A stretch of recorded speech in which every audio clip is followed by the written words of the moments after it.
MCQ का yes compose your dream. Hello दोस्तों, कोई कैश में आपका स्वागत है। हमारे चैनल के द्वारा लगातार एनसीईआरटी आधारित क्वेश्चन कराए जा रहे हैं। ये एनसीईआरटी प्राचीन भारतीय इतिहास में जो 70 बीपीएससी और यूपी पीसीएस के लिए बहुत ही महत्वपूर्ण है। पाषाण काल में से जुड़े हुए जितने भी क्वेश्चन बन सकते हैं मैंने बना के इसको आपको प्रोवाइड करा रहा हूँ। जो एमसीक्यू क्वेश्चन है, फिर भी किसी क्वेश्चन में कोई डाउट होता है तो आप कमेंट करके पूछ सकते हैं और इसी तरह के वीडियो आपको लगातार मिलते रहेंगे। एनसीईआरटी बेस्ड जो है प्राचीन भारत, मध्यकालीन भारत और आधुनिक जो है इतिहास, सभी के एनसीईआरटी बेस में क्वेश्चन करा दूंगा। आप इसको बहुत अच्छे से देखिएगा। कहीं कोई डाउट लगे तो आप कमेंट करके पूछ सकते हैं, उसका जवाब आपको दिया जाएगा। हम लोग शुरू करते हैं सीधे क्वेश्चन की ओर।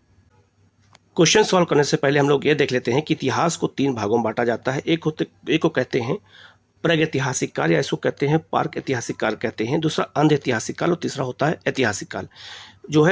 जो प्रागैतिहासिक काल होता है या जिसे हम प्रागैतिहासिक काल कहते हैं, इसमें इतिहास जानने के केवल एक स्रोत होते हैं और आंध इतिहास जानने के दो स्रोत होते हैं। और जो ऐतिहासिक काल होता है, इसको इतिहास जानने के 3 स्रोत होते हैं। तो जो पार्क जो ऐतिहासिक काल है, प्रागैतिहासिक काल है, इसमें इतिहास जानने के केवल एक ही स्रोत है और उस स्रोत का नाम है पुरातत्व। पुरातत्व के माध्यम से ही हमें पता चलता है। तो याद रखना, जो पार्क ऐतिहासिक काल है इसमें हम पुरा पाषाण काल, मध्य पाषाण काल, नव पाषाण काल और ताम पाषाण काल को रखते हैं। आंध ऐतिहासिक काल के इतिहास जानने के 2 स्रोत होते हैं, या तो साहित्यिक स्रोत या तो पुरातात्विक स्रोत होते हैं। तो इसमें हम सिंधु घाटी सभ्यता को रखते हैं। इसमें याद रखना, हम हड़प्पा सभ्यता, इसी को हम क्या कहते हैं, कांस्य युगीन सभ्यता कहते हैं, और इसी में हम वैदिक काल को भी रखते हैं। जबकि आपका याद रखना, जो ऐतिहासिक काल है इसमें इतिहास जानने के 3 स्रोत होते हैं, पुरातात्विक, साहित्यिक और विदेशी विवरण। इसीलिए इसको हम ऐतिहासिक काल कहते हैं। इसमें प्राचीन काल, मध्यकाल, आधुनिक काल ने और विश्व इतिहास इसमें सब आ जाता है। तो इसको अच्छे से याद रखना, इस चीज़ों को हमें समझना जरूरी है कि इतिहास को कितने अलग अलग भागों में बांटा गया है। इसके बाद हम लोग देख लेते हैं, सबसे पहले हमें करना है पाषाण काल। तो पाषाण काल को हम 3 भागों में बांटते हैं। एक होता है पुरा पाषाण काल, एक होता है मध्य पाषाण काल और एक होता है नव पाषाण काल। इसे हम पाषाण काल क्यों कहते हैं? क्योंकि इस काल में मानव ने पत्थर का उपयोग किया था, इसीलिए इस काल को हम कहते हैं पाषाण काल। पुरा पाषाण काल को 3 भागों में बांटा जाता है, निम्न पुरा पाषाण काल, मध्य पुरा पाषाण काल और उच्च पुरा पाषाण काल। फिर आपका मध्य पाषाण काल और फिर नव पाषाण काल आता है। इस काल में मानव जो पत्थर का यूज कर रहा था, पत्थर का यूज बड़े बड़े पत्थरों का यूज करता था। लेकिन जब मानव मध्य पाषाण काल में आया तो मानव ने छोटे छोटे पत्थरों का यूज करना शुरू कर दिया और इस काल में कृषि का विकास हुआ, चाक का विकास हुआ और साथ में जो है पहिए का विकास हुआ नव पाषाण काल में। इसलिए यहाँ पे नई नई चीज़ों का विकास हुआ, इसलिए इसको हम कहते हैं नव पाषाण काल। और इसी काल में कृषि की जो है शुरुआत बहुत व्यापक स्तर पर हो गई थी। तो इसको हमें बहुत अच्छे समझना है, इसको जानना है और यहाँ से क्वेश्चन एग्जाम में ज़्यादा पूछे जाते हैं, तो इसलिए यहाँ के क्वेश्चन गलत नहीं होने चाहिए। ठीक है, हम लोग शुरू करते हैं आगे। अब मैप देख लेते हैं। तो आपका ये है पूरा पाषाण काल का मैप है। आप देख सकते हैं बेलर नदी घाटी, सोन नदी घाटी, यहाँ पर आपका सिंधु नदी घाटी का क्षेत्र, आपका ये भीमबेटका है और आपका ये जो है कुरनूल गुफाएं हैं। तो दक्षिण भारत में और उत्तर भारत में दोनों में जो है पूरा पाषाण काल, नव पाषाण काल और जो है आपका जो है मध्य पाषाण काल के क्षेत्र मिलते हैं। तो जब तक हम मैप के माध्यम से चीज़ों को नहीं समझेंगे, सीक्वेंस में नहीं समझते, तब तक हमारे क्वेश्चन गलत हो जाते हैं। इसलिए हमें इसको बहुत अच्छे से समझने की जरूरत है। अब हम लोग क्वेश्चन शुरू करते हैं और किसी क्वेश्चन में अगर आपको डाउट हो तो आप कमेंट करके पूछ सकते हैं। पहला लिखा है, निम्नलिखित कथनों पर विचार कीजिए और सही कथन की पहचान करनी है। पहला है आपका, आरंभिक पुरा पाषाण युग के स्थल अब पाकिस्तान के जो है सोहन नदी घाटी में पाए जाते हैं। तो ये बिल्कुल सही हो जाएगा। तो सोहन नदी घाटी याद रखना कहाँ पर है, ये वर्तमान पाकिस्तान में है। तो यहाँ पर जो है पुरा पाषाण कालीन सभ्यता की जानकारी मिलती है। इसको हम सोहन नदी घाटी सभ्यता भी कहते हैं। इस दूसरा कथन है, पहलगाम पुरा पाषाण स्थल कश्मीर में अवस्थित है। तो दोनों सही हो जाएगा। तो इसका आंसर क्या हो जाएगा, आपका सी हो जाएगा। तो सोहन जो है याद रखना घाटी कहाँ है, ये पाकिस्तान वर्तमान में है। और याद रखना पहलगाम ये पुरा स्थल ये कश्मीर में है। ये क्वेश्चन कई बार एग्जाम में आया हुआ है और ये एनसीईआरटी बेस्ड क्वेश्चन है, जो है इसमें ओल्ड और न्यू एनसीईआरटी दोनों को शामिल किया गया है। नेक्स्ट आपका, भारत में पाए गए पुरा पाषाण युग के स्थलों में से किस स्थल को सबसे प्राचीनतम स्थल का दर्जा दिया जाता है? तो भारत में सबसे पुराना, सबसे प्राचीन जो स्थल है वो आपका है बोरी, महाराष्ट्र का। जो भारत का सबसे पुराना प्राचीनतम स्थल है कौन सा, पुरा पाषाण युग का। तो इसका आंसर क्या हो जाएगा, आपका बी हो जाएगा। नेक्स्ट आपका, औजार प्रौद्योगिकी की कौन सी विशेषता मध्य पुरा पाषाण युगीन औजार निर्माण की बुनियादी विशेषता थी? तो याद रखना, मध्य पुरा पाषाण काल में जो औजार की व्यवस्था थी वो थी आपका सल के निर्मित औजार उद्योग। इसमें जो है हड्डियों से निर्मित जो है औजार बनाए जाने लगे थे। तो इसका आंसर क्या हो जाएगा, आपका डी हो जाएगा।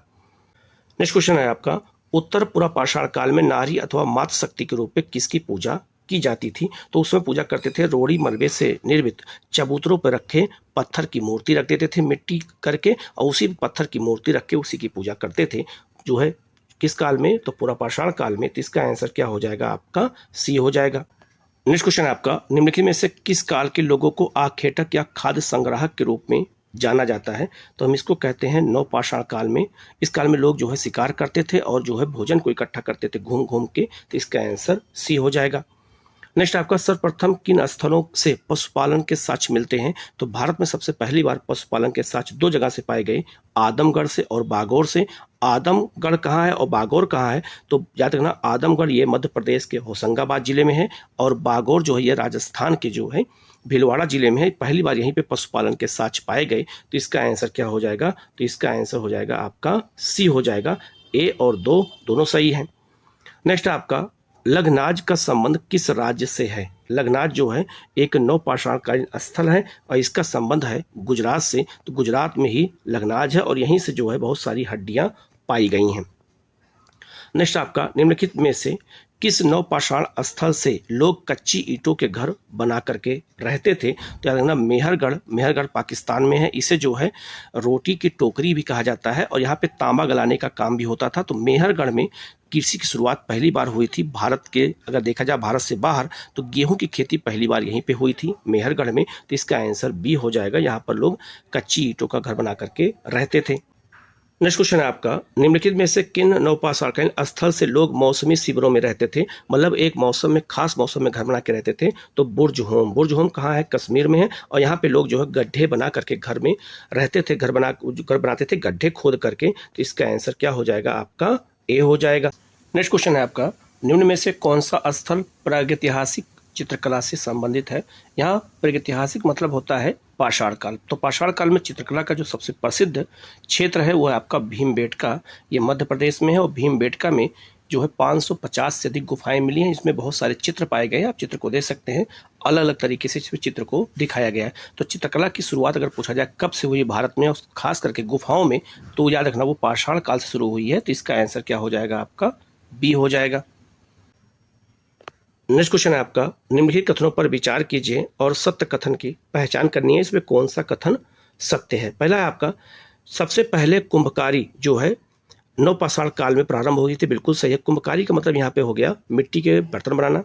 नवपाषाण कालीन जो है मृद भांड पॉलिशदार होते थे। बिल्कुल सही है। तो काले रंग के जो है बर्तन बनते थे, पॉलिश होती थी उस पर, जो है किस काल में? नवपाषाण काल में। क्योंकि यहाँ पे कृषि के साक्ष्य मिलते हैं। तो कृषि जब पहली बार हुई तो उसको रखने के लिए, अनाज रखने के लिए इन लोगों ने क्या किया? मिट्टी के बर्तन बनाना शुरू किया। और साथ में जो है जो काले रंग के मिट्टी के बर्तन होते हैं उन्हें मृदभांड कहते हैं। धूसर मृदभांड और चटाई से छाप वाले मृदभांड पाए गए हैं। मतलब अलग अलग प्रकार के बर्तन पाए गए हैं, जैसा आप चित्र में देख सकते हैं। ये जो है पहली बार कहाँ शुरू हुए थे? नवपाषाण काल में। तो इसका आंसर क्या हो जाएगा आपका? सी हो जाएगा। नेक्स्ट आपका, निम्नलिखित कथनों पर विचार करें और जो है इसमें सत्य कथन की पहचान करनी है। इसमें कौन सा कथन सत्य है? पहला आपका, हसिया फसल काटने में प्रयोग में होता था। बिल्कुल सही, आज भी होता है। कुल्हाड़ी का उपयोग पेड़ों को काटने और छाटने में होता था उस काल में, पाषाण काल में। बिल्कुल सही है। और मानव ने पहली बार कुल्हाड़ी अर्थात हैंडेक्स का पहली बार प्रयोग किया था। सिल और बट्टा का उपयोग अनाज पीसने में होता था। बिल्कुल तीनों सही हो जाएगा। तो नवपाषाण काल में। तो इसका आंसर क्या हो जाएगा आपका? डी हो जाएगा। ठीक है। नेक्स्ट आपका, भारत में चावल धान उगाने के प्राचीनतम साक्ष्य किस पुरा स्थल से प्राप्त होते हैं? तो अगर इन चारों ऑप्शन में देखा जाए तो कोल्डिहवा है इलाहाबाद में। पहली बार वहीं पर जो है हमें धान या चावल के साक्ष्य मिले थे 6000 बीसी में। 6000 बीसी में। लेकिन अब नया साक्ष्य जो आया है, नई खोज हुई है, तो लहुरा देव संत कबीर नगर में है। लहुरा देव में 7 नहीं, चूंकि 9000 बीसी में यहाँ पे कृषि साक्ष्य पाए गए हैं। तो अगर ऑप्शन में लहुरा देव रहेगा तो ये सारे ऑप्शन गलत हो जाएंगे। केवल लहुरा देव ही होगा जहाँ पे 9000 बीसी में पहली बार खेती के साक्ष्य मिले थे और चावल की खेती की गई थी। लेकिन चूंकि लहुरा देव यहाँ ऑप्शन में नहीं है तो कोल्डिहवा होगा, या इलाहाबाद में है। यहीं पर पहली बार जो है चावल की खेती का साक्ष्य पाया गया। लेकिन जब ये नया खोज हो गया तो लहुरा देव हो गया। ये भी आपको अच्छे से याद रखना है। ठीक है।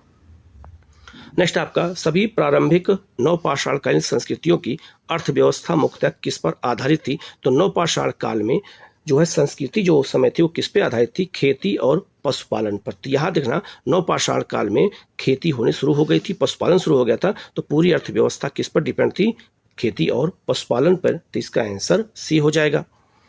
नेक्स्ट आपका निम्नलिखित में से उत्तर पूर्व के किन स्थानों पर छोटी पॉलिशदार कुल्हाड़ियां पाई गई हैं। तो कुल्हाड़ी इस काल में सबसे ज्यादा उपयोग किए थे, किस काल में, पाषाण काल में।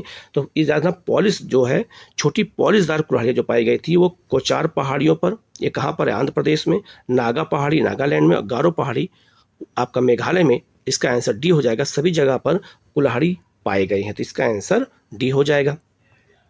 नेक्स्ट आपका निम्न कथनों पर विचार कीजिए, और इसमें जो है नवपाषाण काल के संदर्भ में सत्य कथन की पहचान करनी है।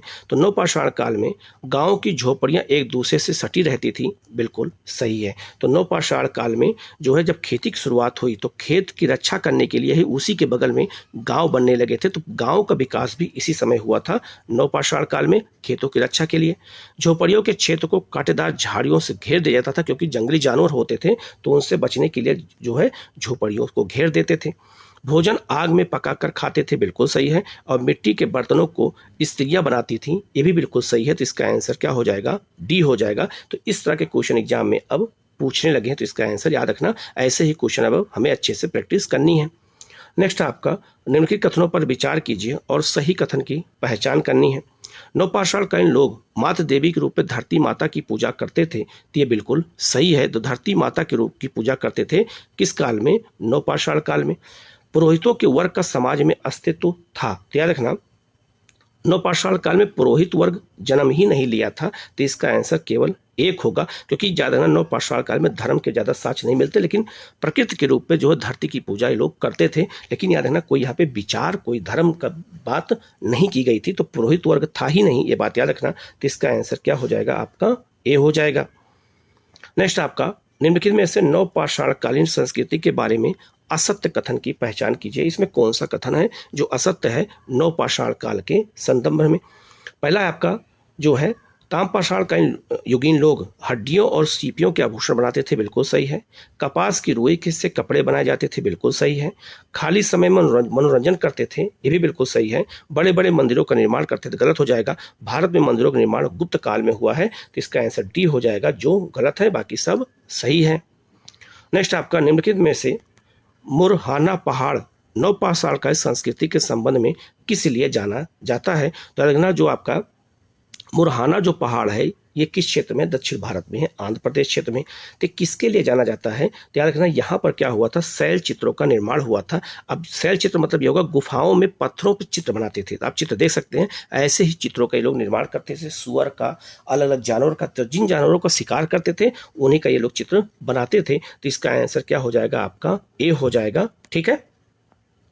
नेक्स्ट आपका किस काल के पाषाण औजार आमतौर पर बहुत छोटे होते थे। तो याद रखना मध्य पाषाण काल में, मध्य पाषाण काल में ही धनुष बाण का, बल्लभ का, सब का जो है ये क्या कहते हैं आविष्कार हुआ था। तो छोटे क्यों बनाए गए यहाँ पे औजार, क्योंकि मध्य पाषाण काल आते आते जानवर छोटे हो गए थे, और जानवर छोटे बहुत तेज भागते थे, तो मानव उनका पीछा नहीं कर पाता था। इसीलिए तीर धनुष का आविष्कार किया और उसी से शिकार करता था, खड़े खड़े शिकार करने लगा। तो मानव जो है मध्य पाषाण काल में कहा जाता है मानव आलसी भी होता यहीं से शुरू हो गया था। तो याद रखना छोटे औजारों का आविष्कार कब किया गया था, तो मध्य पाषाण काल में जो है जानवरों को शिकार करने के लिए, क्योंकि ऐसी जरूरत थी। इसका आंसर डी हो जाएगा। नेक्स्ट आपका राख के अवशेष किस गुफा से प्राप्त हुए हैं। तो राख के अवशेष किस गुफा से मिले हैं, जो है कुरनूल गुफा से मिले हैं। कुरनूल गुफा कहाँ है, आप देख सकते हैं आंध्र प्रदेश में, चित्र में दिखाया गया है। कुरनूल गुफा में राख के अवशेष क्यों पाए गए, क्योंकि यहाँ पे लोग आग जला करके हड्डी जो है जानवरों के जो है मांस को जला कर खाते थे, तो राख इसीलिए पाया गया। तो इसका आंसर क्या हो जाएगा, डी हो जाएगा। नेक्स्ट क्वेश्चन आपका मध्य पाषाण काल युग की कला के संदर्भ में निम्न कथनों पर विचार कीजिए और सत्य कथन की पहचान करनी है। पहला आपका ऑप्शन है मध्य पाषाण काल युग के चित्रों की संख्या सबसे अधिक है, बिल्कुल सही है। भीमबेटका में बहुत सारे चित्र बनाए गए हैं। इस समय चित्रों का आकार बड़ा हो गया था, गलत है। छोटे चित्र बनते थे, आप चित्र में देख सकते हैं, छोटे छोटे चित्रों को बनाया जाता था। तो इसका आंसर क्या हो जाएगा, केवल एक सही होगा, बी इसमें गलत हो जाएगा। नेक्स्ट आपका इतिहास का अध्ययन किन विषयों को जानने में सहायता करता है? तो इतिहास का जो अध्ययन होता है वो लोगों की संस्कृति को जानने में, धर्म संबंधी समझ विकसित करने में, सामाजिक व्यवस्था को जानने और समझने में सबके लिए होता है। तो इसका आंसर क्या हो जाएगा? डी हो जाएगा। ठीक है। नेक्स्ट आपका इंडिया नाम जो है किस भाषा के सबसे नजदीक है? तो इंडिया नाम यूनानी भाषा से पड़ा था। इंडस नदी, जो इंडस है आपका सिंधु नदी, वहीं से जो है बाद में इंडस से इंडिया पड़ गया था। तो इसका आंसर क्या हो जाएगा? सी हो जाएगा। उनका कहना यह था, जैसे भारत का आप मैप देखेंगे तो सिंधु नदी के पूरब के क्षेत्र को इन्होंने क्या कहा था? इंडिया कहा था। तो इसका आंसर यूनानियों से याद रखना। तो इसका आंसर सी हो जाएगा। नेक्स्ट क्वेश्चन है आपका, निम्नलिखित विकल्पों में से पुराणों के अनुसार इतिहास के विषयों को सही क्रम क्या है? तो पुराण में जो इतिहास में मिलते हैं उनका सही क्रम क्या है, ये हमें जानना है। तो इतिहास याद रखना, जो पुराण है, पुराण का जो पहला अध्याय है उसको कहते हैं सर्ग। ठीक है। तो सर्ग में किसकी जानकारी मिलती है? तो सर्ग में मिलती है सृष्टि की उत्पत्ति, पृथ्वी की उत्पत्ति कैसे हुई। फिर इसके बाद आता है प्रतिसर्ग, नंबर 2 पे आता है प्रतिसर्ग, और प्रतिसर्ग में हमें पता चलता है सृष्टि का प्रत्यावर्तन कैसे हुआ, ये पता चलता है। इसके बाद तीसरा जो अध्याय है वो है आपका जो है मनवंतर, इससे हमें क्या पता चलता है? समय की आवृत्ति। और फिर आता है वंशानुचरित, इसमें सभी राजाओं के वंश की जानकारी मिलती है। इससे चुने हुए पात्रों की जीवनियाँ मिलती हैं, हमें सब बड़े बड़े राजाओं की जीवनियाँ मिलती हैं तो वंशानुचरित में। तो इसका आंसर क्या हो जाएगा? सी हो जाएगा। तो याद रखना ये पुराणों के अलग अलग भाग हैं और यहाँ से भी एग्जाम में क्वेश्चन पूछे जाते हैं। ठीक है। नेक्स्ट क्वेश्चन है आपका, मैक्स मुलर के संपादकत्व में विशाल प्राचीन धर्म ग्रंथों का अनुवाद किस नाम से किया गया था? तो याद रखना मैक्स मुलर ने वैदिक सभ्यता और हड़प्पा सभ्यता संबंधित जो है इन्होंने क्या कहते हैं खोज का सिद्धांत दिया था, और इन्होंने बहुत सारे प्राचीन धर्म ग्रंथों का अनुवाद भी किया है। तो इन्होंने इस जो धर्म ग्रंथों का अनुवाद किया उसका नाम है second book of the east series कहते हैं। तो इसका आंसर क्या हो जाएगा? आपका ए हो जाएगा। ठीक है। नेक्स्ट आपका इंडो एरियस नामक पुस्तक किस भारतीय इतिहासकार ने लिखी थी? तो एग्जाम में इतिहास से जुड़े हुए पुस्तकों के नाम पूछे जाते हैं। तो राजेंद्र लाल मित्र ने इतिहासकार थे, इन्होंने ये पुस्तक लिखी थी यूनानियों और भारतीय इतिहास के संबंध को बताने के लिए। नेक्स्ट आपका आरजी भंडारकर, ये भी भारत के इतिहासकार, प्रमुख इतिहासकार हैं। तो आरजी भंडारकर के विषय में निम्न कथनों पर कौन सा कथन सही है, उनका चुनाव करना है। इन्होंने सातवाहनों के दक्कन इतिहास का पुनर्निर्माण किया था। ठीक है। तो याद रखना ये बहुत बड़े इतिहासकार हैं भारत के, तो ये बिल्कुल सही हो जाएगा। ये महान समाज सुधारक भी थे, बिल्कुल सही है। इन्होंने विधवा विवाह का समर्थन किया था, ये भी बिल्कुल सही है। बाल विवाह और जाति प्रथा का खंडन किया था, ये भी बिल्कुल सही है। तो इसका आंसर डी हो जाएगा। ये भारत के बहुत बड़े इतिहासकार है। ठीक है। नेक्स्ट क्वेश्चन है आपका, हिस्ट्री ऑफ धर्मशास्त्र का संबंध किन परिप्रेक्ष्य से है? ठीक है। तो हिस्ट्री ऑफ धर्मशास्त्र का जो संबंध है वो याद रखना सामाजिक से भी है, धार्मिक से भी है और राजनीतिक नियम कानून से भी है। तो इसका आंसर क्या हो जाएगा? डी हो जाएगा। ठीक है।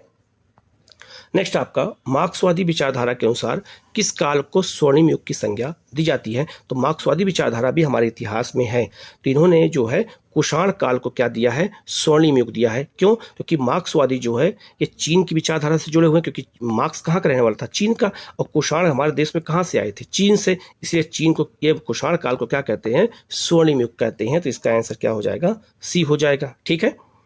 नेक्स्ट आपका हिंदू जो है पॉलिटी पुस्तक जिसे क्लासिकल रचना की संज्ञा दी जाती है किस इतिहासकार द्वारा लिखी गई थी? तो जो इतिहास किताबें लिखी गई हैं उनको भी हमें याद रखना है। केपी जायसवाल ने इस पुस्तक को लिखा था। ये भी बहुत महत्वपूर्ण पुस्तक है, ये भी क्वेश्चन बहुत बार एग्जाम में आया हुआ है। ठीक है।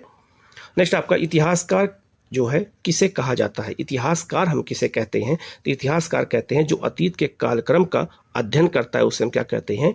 इतिहासकार कहते हैं। ठीक है। नेक्स्ट आपका मानव द्वारा सर्वप्रथम प्रयुक्त अनाज कौन था? मानव ने सबसे पहले किस अनाज का उपयोग किया था? तो जौ और गेहूं का किया था। तो इसका आंसर क्या हो जाएगा? आपका ए हो जाएगा। और गेहूं और जौ की खेती पहली बार कहाँ शुरू हुई थी? तो मेहरगढ़ में शुरू हुई थी, जो पाकिस्तान में है। तो इसका आंसर जो है ए हो जाएगा। नेक्स्ट आपका भारत में लोहे का प्रयोग सर्वप्रथम कब आरंभ हुआ था? तो भारत में लोहे का उपयोग कब हुआ था? लगभग 1000 ईसा पूर्व में हुआ था, उत्तर वैदिक काल में। अगर यहाँ पे समय दे दे तो आपको 1000 ईसा पूर्व, और अगर काल दे दे तो उत्तर वैदिक काल में पहली बार लोहे का उपयोग होता है। इसीलिए उत्तर वैदिक काल में किसी हल जो है लोहे के हल से उपयोग मतलब खेती की जाती थी, और इसी काल में उस काल में जो है बहुत सारे नगरों का विकास हुआ, कृषि का विकास हुआ था। ठीक है।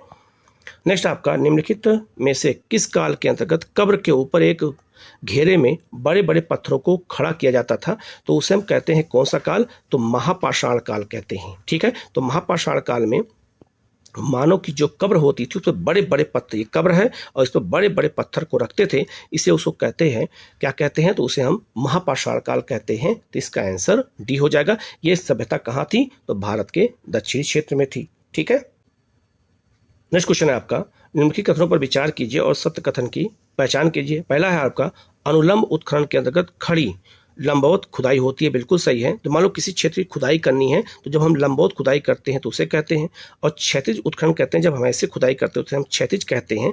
तो हम उससे बड़े बृहद क्षेत्रों में खुदाई कर पाते हैं। यह बहुत ज़्यादा खर्चीली पद्धति भी होती है क्योंकि बहुत लंबा एरिया होता है। तो इसका आंसर क्या हो जाएगा, आपका सी हो जाएगा। तो इसी दोनों तरह की खुदाई करके हमें इतिहास की जानकारी मिलती है। तो यहाँ इसका आंसर क्या हो जाएगा, आपका सी हो जाएगा।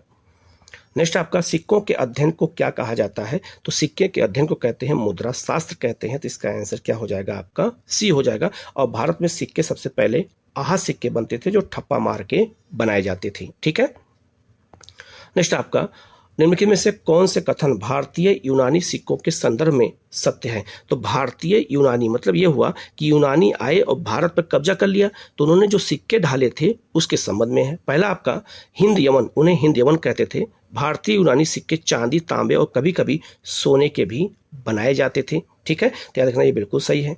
सिक्कों के मुख्य भाग पर राजा की तस्वीर और पृष्ठ भाग पर देवी देवता की जो है मूर्ति अंकित होती थी, बिल्कुल सही है। तो एक सिक्के पर एक तरफ जो है क्या होता था, राजा की तस्वीर होती थी और दूसरी तरफ क्या होता था, तो देवता की मूर्ति होती थी। इस तरह के सिक्के किसने शुरू किया था, यूनानियों ने। और सबसे पहले यूनानियों ने भारत के उत्तर पश्चिमी क्षेत्र में सोने सिक्का शुरू किया और सिक्कों पर लेख लिखवाने का काम भी हिंद यूनानियों ने हमारे देश में किया था सबसे पहली बार। तो इसका आंसर क्या हो जाएगा, आपका सी हो जाएगा। ये भी आपको याद रखना है। नेक्स्ट आपका, निम्नलिखित में से किस राजा ने अपना उल्लेख सिक्कों पर शिव भक्त के रूप में किया है। तो शिव भक्त के रूप में सबसे पहली बार उल्लेख किसने किया है, अगर ये पूछा जाए तो इसका आंसर हो जाएगा बिम्बकंडफिसस। और बिम्बकंडफिसस कुषाण वंश का राजा था, कुषाण वंश का राजा था। ये जो है याद रखना, इसी ने सबसे पहली बार जो है सिक्कों पर शिव भक्त जो है अंकित कराया था। तो इसका आंसर ए हो जाएगा। नेक्स्ट आपका, सिक्कों के टंकन के मामले में गुप्त वंश के राजाओं ने किस वंश के राजाओं की परंपरा का अनुसरण किया था। तो ये अनुसरण किस वंश की परंपरा का किया था, कुषाण वंश, क्योंकि कुषाणों के सामंत कौन थे, गुप्त थे। तो कुषाणों के बाद गुप्तों ने शासन किया, तो जो कुषाणों सिक्के चलाए थे उसी का अनुसरण किसने किया, गुप्तों ने किया। तो जैसे कुषाणों सिक्के चलाए थे उसी परंपरा को आगे किसने बढ़ाया था, गुप्तों ने। तो इसका आंसर बी हो जाएगा। नेक्स्ट आपका, गुप्तकालीन सिक्कों के मुख्य भाग पर राजाओं को दिखाया गया है कैसे। तो गुप्तकालीन सिक्कों के मुख्य भाग जो होते हैं उस पर राजाओं को कैसे दिखाया गया है, तो सिंह अथवा जो है गैंडे का शिकार करते हुए, धनुष अथवा जो है परशु पकड़े हुए, फरसा पकड़े हुए, अश्वमेध यज्ञ करते हुए, तीनों तरह दिखाया गया। तो इसका आंसर क्या हो जाएगा, आपका डी हो जाएगा। तो आप सिक्कों को देख सकते हैं, ऐसे सिक्कों पर राजाओं की और उनके अलग अलग जो है क्रियाकलापों की जो है चित्र अंकित होते थे। तो इसको याद रखना, इसका आंसर डी हो जाएगा। ठीक है, नेक्स्ट आपका, धातु के पात्रों या पत्थरों पर उकेरे गए लेखों को किस नाम से जाना जाता है। तो चाहे पत्थर हो और चाहे कोई धातु हो, जो उस पर लिखावट होती थी उसी को हम अभिलेख कहते हैं। और हमारे यहाँ अभिलेख की लिखवाने की परंपरा कौन शुरू किया था, तो ये अशोक ने किया था। इसी अभिलेख को हम शिलालेख कहते हैं। शिला का मतलब ही होता है पत्थर। तो इसका आंसर ए हो जाएगा। नेक्स्ट आपका, अभिलेख के अध्ययन को किस शब्द से परिभाषित किया जाता है। तो हम अभिलेख के अध्ययन को कहते हैं पुरालेखा शास्त्र कहते हैं। इसी को हम क्या कहते हैं, अभिलेखों का अध्ययन कहते हैं। तो इसका आंसर ए हो जाएगा। ऐसे भी क्वेश्चन एग्जाम में पूछे जाते हैं और नहीं भी पूछे जाएं फिर भी हमें जानकारी होनी चाहिए। नेक्स्ट आपका, लेखन की सबसे प्राचीन प्रणाली किस मुद्राओं से प्राप्त होती है। तो लेखन की सबसे प्राचीन जो प्रणाली शुरू होती है वो हमारे यहाँ कहाँ शुरू होती है, हड़प्पाई मुद्राओं से। हड़प्पा मुद्राओं पर हमें जो है लेखन के बारे में पता तो है लेकिन हमने अभी पढ़ नहीं पाया है। हम हड़प्पा की लिपि को पढ़ नहीं पाए हैं, अभी हम पढ़ने में सफलता नहीं मिली है, लेकिन वहाँ पे लेखन परंपरा शुरू हो गई थी। तो हमारे यहाँ लिखने की परंपरा हड़प्पा सभ्यता शुरू है। तो इसका आंसर सी हो जाएगा। नेक्स्ट आपका, आरंभिक अभिलेखों के संदर्भ में निम्नलिखित कथनों पर विचार कीजिए और सही कथन की पहचान करनी है। इसमें लिखा है आरंभिक अभिलेख जो है प्राकृत भाषा में लिखे गए हैं, बिल्कुल सही है। 4वीं शताब्दी में प्राकृत भाषा का स्थान संस्कृत ने ले लिया था, ये भी बिल्कुल सही है। तो संस्कृत का पहला अभिलेख किसका है, रुद्रदामन का जूनागढ़ अभिलेख, जो बिल्कुल संस्कृत भाषा में लिखा गया है। आप चित्र में देख सकते हैं। जो है, तो पहले हमारे यहाँ प्राकृत भाषा का जो अभिलेख लिखा जाता था, जैसे अशोक का, लेकिन बाद में जो है ये जो है हमारे यहाँ जब गुप्त आ गए और जो हमारे शक आए तो उन्होंने संस्कृत भाषा में अभिलेख लिखना शुरू किया। तो इसका आंसर क्या हो जाएगा? सी हो जाएगा। दोनों ऑप्शन इसमें सही है। नेक्स्ट क्वेश्चन है आपका, अशोक के अभिलेखों को पढ़ने वाला जो प्रथम व्यक्ति कौन था? James Prinsep. जेम्स प्रिंसेप ने ही सबसे पहले अशोक के अभिलेखों को पढ़ा था और उसके अर्थ को बताया था। तो इसका आंसर बी हो जाएगा। ये भी क्वेश्चन कई बार एग्जाम में आया हुआ है। नेक्स्ट आपका, निम्नलिखित कथनों पर विचार कीजिए और जो है सही कथन की हमें पहचान करनी है। लिखा है, ऐहोल अभिलेख में भोज ने अपने जो है घराने की वंशावली और उपलब्धियों का विवरण दिया है। ठीक है, ये पूछा गया है, ये बिल्कुल गलत हो जाएगा। ये राजा भोज का अभिलेख है ही नहीं ऐहोल अभिलेख। ऐहोल अभिलेख किसका है? पुलकेशिन द्वितीय का है। ये आपका चालुक्य राजा है जो आपका कर्नाटक के क्षेत्र में शासन करता था, तो भोज से कोई मतलब ही नहीं है। तो पहला ऑप्शन गलत हो जाएगा। ग्वालियर अभिलेख में चालुक्य वंश के राजा पुलकेशिन द्वितीय के जो है ये भी गलत हो जाएगा। पुलकेशिन द्वितीय का अभिलेख है ऐहोल अभिलेख, और याद रखना भोज का अभिलेख है ग्वालियर अभिलेख, दोनों उल्टा कर दिया गया है। तो इसका आंसर डी हो जाएगा। दोनों ऑप्शन इसमें गलत हैं। नेक्स्ट आपका, निम्नलिखित में से किस अभिलेख का संबंध जो है खारबेल से है? तो याद रखना हाथी गुफा अभिलेख जो है खारबेल का है, ये उड़ीसा में है और इसमें भारतवर्ष शब्द लिखा है। अगर कभी पूछा जाए आपसे कि भारतवर्ष शब्द हमें कहाँ मिलता है, तो भारतवर्ष शब्द हमें मिलता है हाथी गुफा अभिलेख में। तो इसका आंसर क्या हो जाएगा? आपका बी हो जाएगा। ये भी बहुत महत्वपूर्ण क्वेश्चन है, याद रखना। नेक्स्ट आपका, निम्नलिखित में से 1500 से 1000 ईसा पूर्व के लगभग का काल किस वेद से संबंधित रहा है? तो 1500 से 1000 ईसा पूर्व में जो है ऋग्वेद लिखा गया था। इसको हम इसीलिए इसको हम ऋग्वैदिक काल कहते हैं, 1500 से 1000 ईस्वी के जो काल को। तो इसका आंसर डी हो जाएगा। लेकिन याद रखना 1000 से लेकर के और 600 जो बीसी तक का समय है, इस काल में 3 वेद लिखे गए, सामवेद, अथर्ववेद और जो है यजुर्वेद। लेकिन ऋग्वेद की रचना कब की गई है? तो 1000 से लेकर के 1500 से 1000 के बीच में। तो ये भी याद रखना। तो इसका आंसर डी हो जाएगा।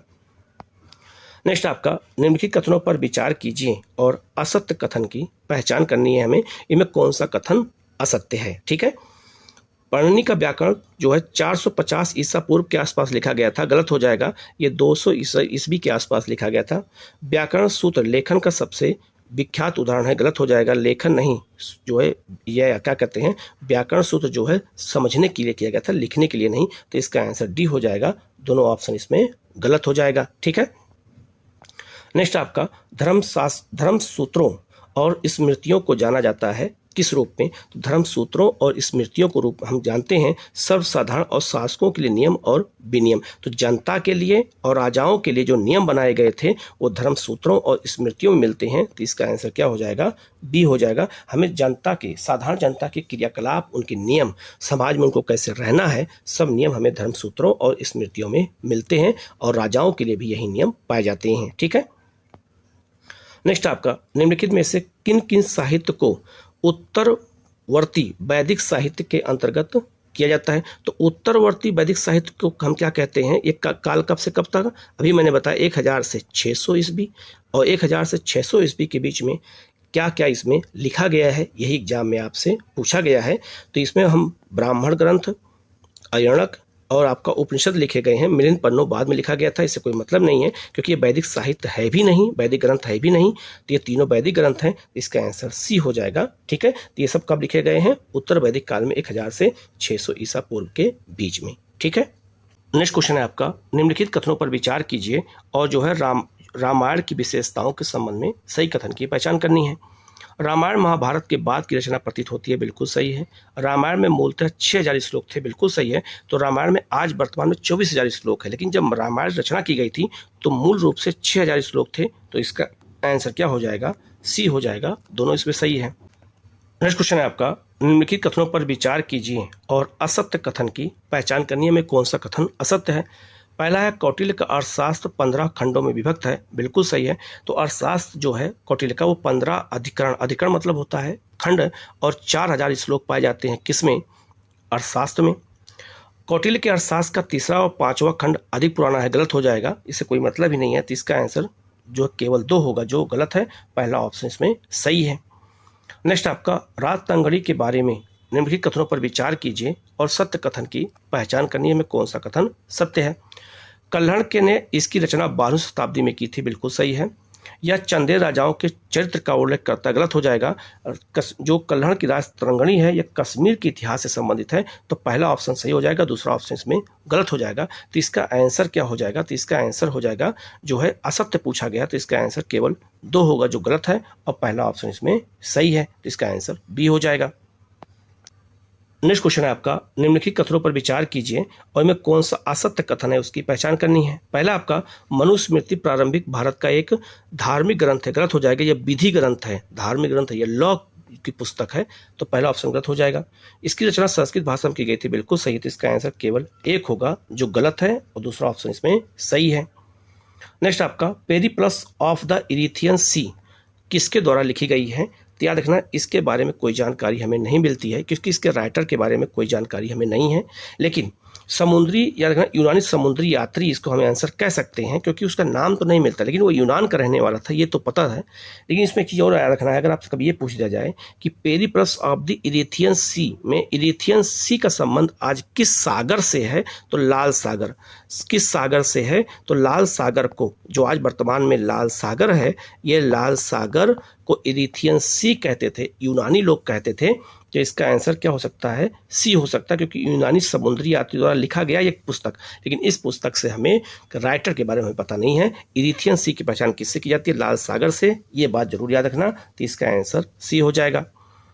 नेक्स्ट क्वेश्चन आपका, निम्नलिखित कथनों पर विचार कीजिए और जो है इसमें उपयुक्त में से सही कथन की पहचान करनी है, इसमें कौन सा कथन सही है। पहला आपका, शासकों की प्रतिमा और नाम के साथ सिक्के जारी करने वाले शासक पहले हिंद यूनानी थे, बिल्कुल सही है। तो जो हिंद यूनानी हमारे यहाँ आए तो राजाओं की एक तरफ प्रतिमा लगाते थे, एक तरफ सिक्कों के राजाओं के नाम लिखते थे, तो नाम लिखने की परंपरा शुरू किया हिंद यूनानियों ने, बिल्कुल सही हो जाएगा।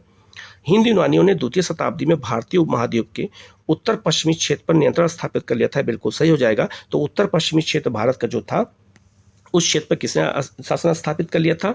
हिंद यूनानियों ने। तो आपका ये उत्तर पश्चिमी क्षेत्र पर हिंद यूनानियों का कब्जा था, तो इसका आंसर क्या हो जाएगा? आपका सी हो जाएगा। ये भी याद रखना, सिक्कों पर लेख लिखवाने का काम सबसे पहले हिंद यूनानियों ने ही हमारे देश में किया है, ये बात याद रखना। नेक्स्ट आपका, निम्नलिखित कथनों पर विचार कीजिए और असत्य कथन की पहचान करनी है, में कौन सा कथन असत्य है। दक्षिण भारत में अनेक स्थलों से रोमन सिक्के प्राप्त हुए हैं, बिल्कुल सही हो जाएगा। तो रोमन सिक्के दक्षिण भारत में पाए गए हैं, ये बिल्कुल सही है। दक्षिण भारत रोमन साम्राज्य के अंतर्गत न होते हुए भी व्यापारिक दृष्टि से रोमन साम्राज्य से संबंधित था, याद रखना ये भी बिल्कुल सही है, दोनों ऑप्शन सही हो जाएगा। तो दक्षिण भारत में रोमन साम्राज्य का क्षेत्र नहीं था, लेकिन रोमन सिक्के पाए गए हैं अरिकामेडू से। अरिकामेडू एक स्थान है आपका आंध्र प्रदेश में, वहां से सिक्के पाए गए हैं रोमन सिक्के, तो इसका आंसर क्या हो जाएगा? डी हो जाएगा। उपयुक्त में से कोई नहीं, क्योंकि यह असत्य पूछा गया, तो दोनों ऑप्शन से सत्य हैं, असत्य नहीं है, तो इसका आंसर डी हो जाएगा, ये बात याद रखना, ठीक है। नेक्स्ट आपका, किस प्राचीनतम पुस्तक में भारत और इटली के बीच होने वाले व्यापारिक संबंधों की जानकारी मिलती है? तो नेचुरल हिस्टोरिका पुस्तक है, प्लिनी की पुस्तक है, और इसमें हमें भारत और इटली के बारे में व्यापारिक जानकारी मिलती है, तो इसका आंसर बी हो जाएगा। नेक्स्ट आपका, प्राचीन दक्षिण भारत का संगम साहित्य किस भाषा में लिखा गया था? तो याद रखना ये तमिल भाषा में लिखा गया था, तो इसका आंसर क्या हो जाएगा? आपका ए हो जाएगा, ठीक है। और नेक्स्ट क्वेश्चन है आपका, संगम साहित्य में दिए गए यौनों के विवरणों के में कौन सा विवरण सत्य है? ठीक है, तो संगम साहित्य के बारे में हमारे यहाँ जो यूनानी आए थे उन्होंने कौन सा विवरण दिया था, उनमें कौन सा कथन सही है? पहला, यवन लोग अपने अपने जो है क्या कहते हैं पोतों पर आते थे, पोतों मतलब जब पानी जहाज पे आते थे। यवन सोने के बदले काली मिर्च खरीदते थे, बिल्कुल सही है। यवन सूरा और जो है दासियां स्थानीय लोगों तक पहुंचाते थे, भी बिल्कुल सही है। यवनों ने अंत तक दक्षिण भारत पर अधिकार किया, गलत हो जाएगा, वो केवल व्यापार करने आए थे, अधिकार करने नहीं आए थे, तो इसका आंसर क्या हो जाएगा? आपका 1, 2, 3 हो जाएगा, ठीक है। तो ये जो याद रखना, प्राचीन काल के इतिहास में हमें पाषाण काल और इतिहास जानने के साधन से जुड़े हुए मैंने क्वेश्चन करा दिया है। फिर भी किसी क्वेश्चन में कोई डाउट हो तो आप कमेंट करके पूछ सकते हैं। इसी तरह की आपकी सारी वीडियो आपको मिलती रहेगी, तो आप लोग चैनल को सब्सक्राइब कर लीजिएगा, बेल आइकन को प्रेस कर लीजिएगा, जिससे इस तरह क्लास आपको लगातार मिलती रहे। Okay, thank you.